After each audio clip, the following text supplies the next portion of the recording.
श्री स्वामी समर्थ. घरामध्ये खूप प्रॉब्लेम चालू आहेत, पैसेच येत नाही आहेत, कर्ज वाढलं आहे, व्यवसाय चालत नाही, घरामध्ये भांडणं होत आहेत, ताणतणाव आहे, मानसिक प्रॉब्लेम आहेत, कसल्याच प्रकारातून पैसा हा येतच नाही, लक्ष्मी टिकतच नाही. तर आपल्या घरातील चंचल लक्ष्मी आपण टिकवायची कशी, हे मी आज तुम्हाला सांगणार आहे. 100% तुमचा पैसा टिकणार, 100% तुमची लक्ष्मी बाहेर जाणार नाही, घरातील नकारात्मकता दूर होईल. यासाठी काय करायचं आहे हे मी तुम्हाला पुढं सांगणार आहे.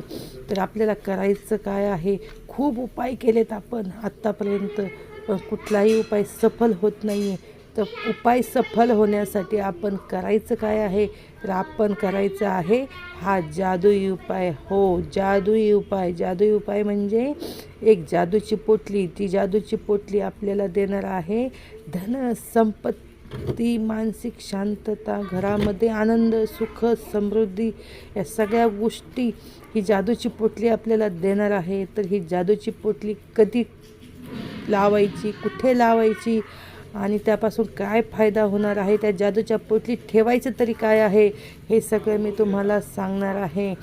तर ऐका. अमावस्येला, कधी? अमावस्येला 12 वाजता, अमावस्येला 12 वाजता आपल्याला करायचं काय आहे, एक पिवळ्या रंगाची पोटली घ्यायची आहे. पिवळ्या रंगाची पोटली घ्यायची आहे.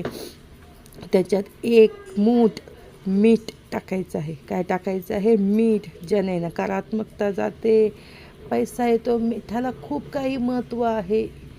1 मूठ मीठ, खरं मीठ म्हणजे अख्खं मीठ टाकायचे. त्याच्यामध्ये वेखंडाची काडी, जिला हिंदीत वंच असं म्हटलं जातं, ती वेखंडाची काडी घ्यायची आहे. एक काडी ठेवायची आहे. मीठ आणि वेखंड यांच्या असं मिश्रणातून कुठलीही गोष्ट वश होऊ शकते, लक्ष्मी मात्र खेचून येऊ शकते घरामध्ये. तुमच्या सगळ्या अडचणी तुमच्या दूर होऊ शकतात.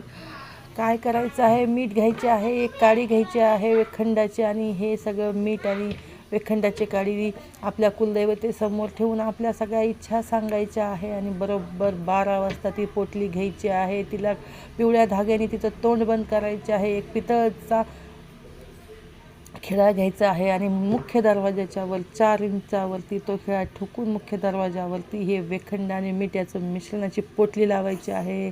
जगातली कुठलीच शक्ती तुमच्या घरी लक्ष्मी येण्यापासून वाचू शकत नाही. इतके मालामाल व्हाल की पैसा ठेवायचा कुठे हे कळणार नाही. श्री स्वामी समर्थ.